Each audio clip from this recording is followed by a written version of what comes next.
Tower of بیبل تھا، ایک ایسی عمارت جو مٹی اور پتھر سے نہیں بلکہ نمرود کے خوف اور غرور سے بنی تھی۔ یہ مینار آسمانوں کو چھیرے گا اور دنیا میرے بادشاہ کے قدموں میں ہوگی۔ لوگ کہتے تھے کہ اس کی چوٹی آسمان کو چھو رہی ہے، مگر نمرود کے لیے یہ صرف ایک عمارت نہیں تھی، یہ اس کی فتح کا اعلان تھا۔ وہ دنیا کو دکھانا چاہتا ہے کہ وہ زمین کا ہی نہیں بلکہ آسمانوں کا بھی مالک ہے۔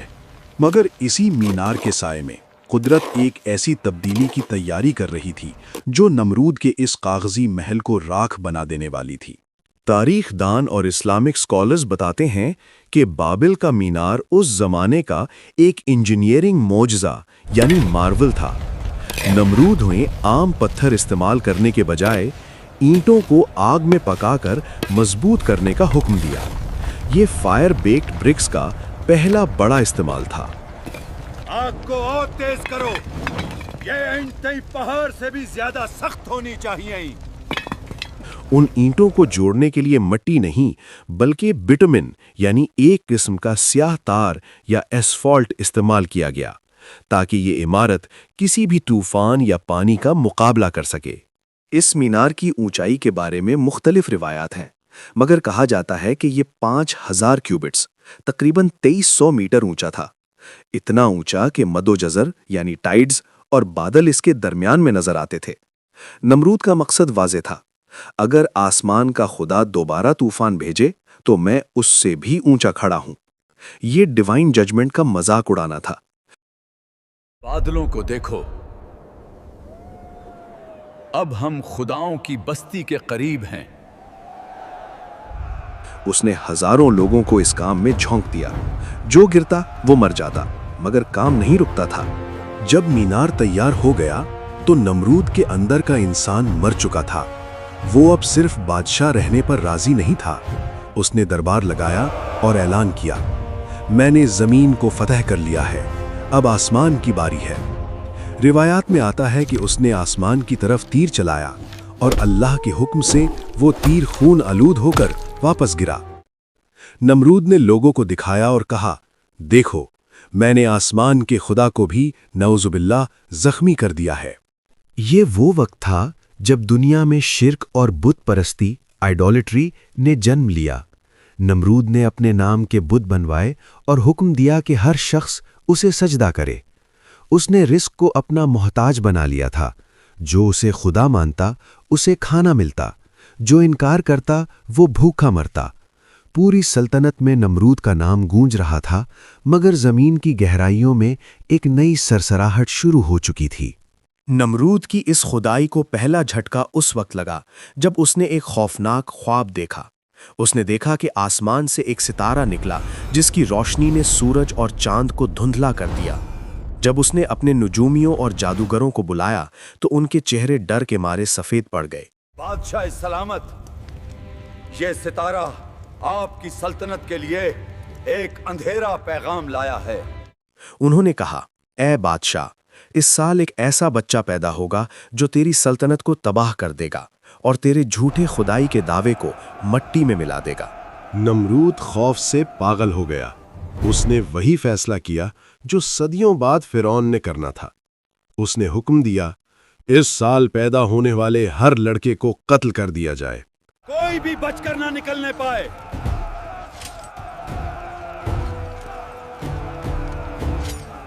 ماؤں کی چیخیں بیبلون کی گلیوں میں گونجنے لگیں۔ نمرود نے سمجھا کہ اس نے موت کو شکست دے دی ہے، مگر وہ بھول گیا تھا کہ جسے اللہ بچانا چاہے اسے پوری دنیا مل کر بھی کچھ نہیں بگاڑ سکتی۔ نمرود کے سپاہی گلی گلی قتل و غارت کر رہے تھے، مگر ایک ماں نے اپنے بچے کو بچانے کے لیے شہر سے دور ایک غار کا رخ کیا۔ یہیں پر دنیا کے اس عظیم نبی کی پیدائش ہوئی جنہیں ہم ابراہیم علیہ السلام کے نام سے جانتے ہیں۔ وہ بچہ جو نمرود کے تکبر کو روندنے والا تھا، وہ اندھیری غاروں میں پروان چڑھنے لگا۔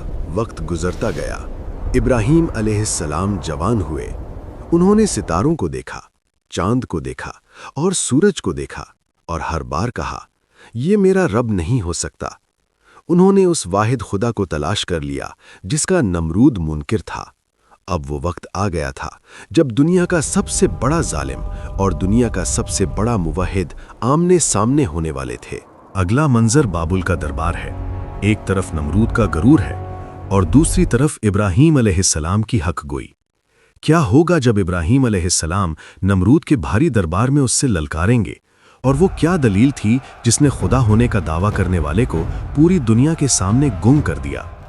دیکھیے اگلا حصہ، نمرود کا دربار اور سورج کا سوال۔ بابل کا وہ عظیم دربار جہاں بڑے بڑے سورما اور بادشاہ سر جھکا کر داخل ہوتے تھے، آج وہاں ایک نوجوان کھڑا تھا جس کے چہرے پر نہ خوف تھا اور نہ ہی کوئی پشیمانی۔ یہ حضرت ابراہیم علیہ السلام تھے۔ ایک طرف دنیا کی سب سے بڑی سلطنت کا مالک تھا جس نے آسمانوں تک مینار کھڑا کیا تھا، اور دوسری طرف وہ شخص تھا جس کے پاس نہ فوج تھی نہ دولت، مگر اس کے دل میں اس رب کا یقین تھا جو پوری کائنات کا مالک ہے۔ آج حق اور باطل آمنے سامنے تھے۔ آج فیصلہ ہونا تھا کہ اصل خدا کون ہے۔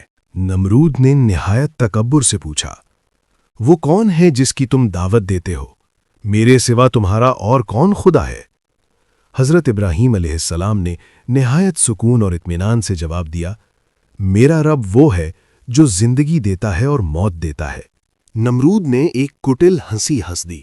اس نے اپنے سپاہیوں کو حکم دیا کہ 2 قیدیوں کو لایا جائے جنہیں موت کی سزا سنائی جا چکی تھی۔ دیکھو ابراہیم، ان کی موت اور ان کی زندگی میرے ایک اشارے کی محتاج ہے۔ نمرود نے ایک قیدی کو قتل کر دیا اور دوسرے کو چھوڑ دیا۔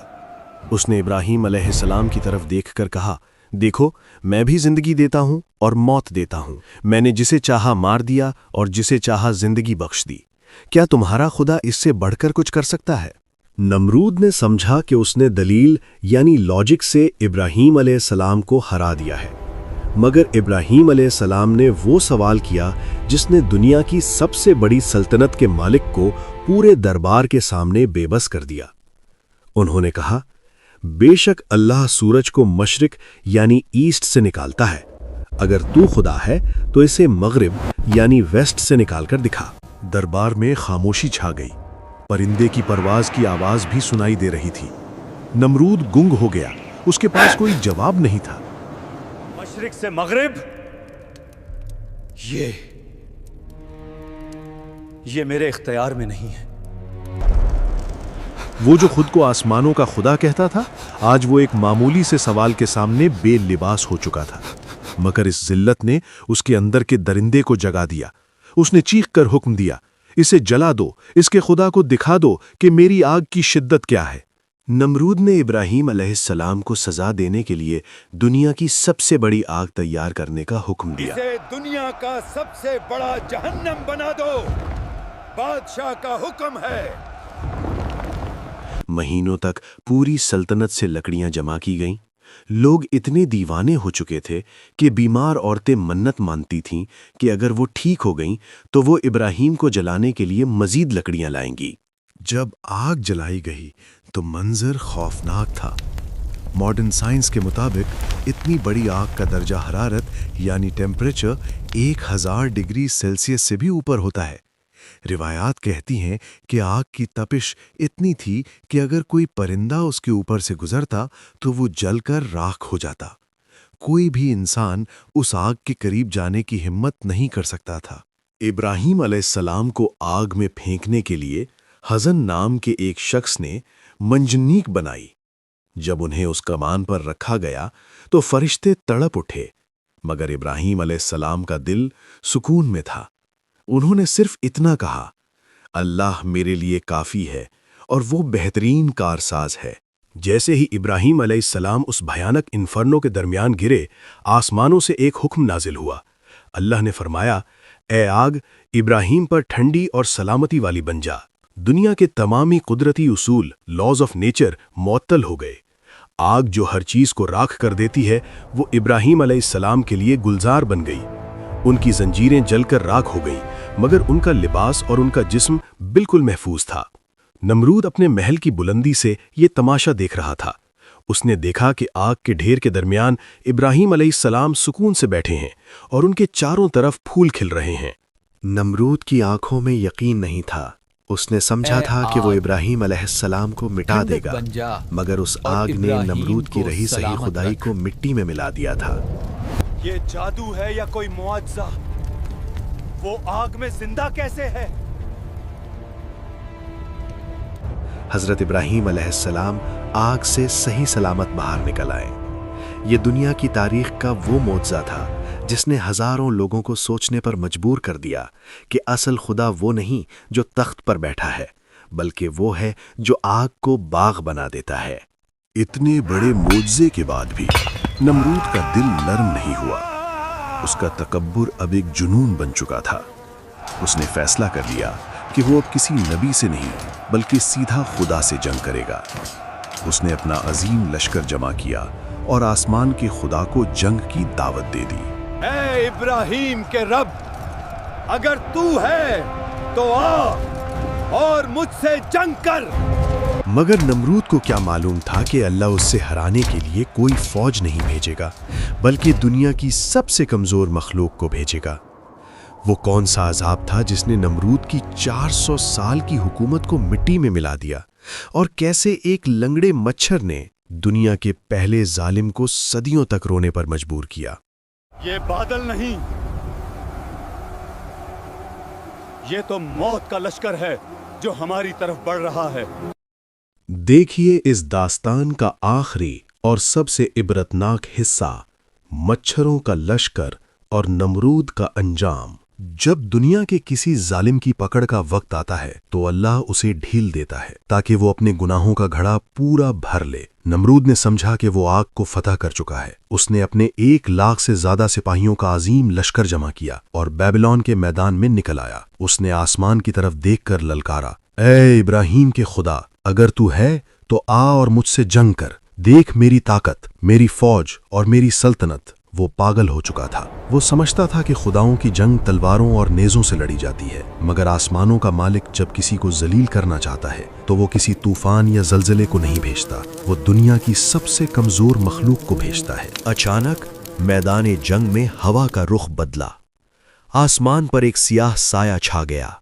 سپاہیوں نے سمجھا کہ شاید کوئی طوفان آ رہا ہے، مگر وہ مچھروں کا ایک عظیم لشکر تھا، اتنے مچھر کہ انہوں نے سورج کی روشنی کو چھپا لیا۔ جب وہ مچھر نمرود کی فوج پر ٹوٹے تو منظر دہشت ناک تھا۔ وہ مچھر عام نہیں تھے، وہ اللہ کے سپاہی تھے۔ انہوں نے سپاہیوں کا گوشت کھا لیا اور ان کا خون پی گئے۔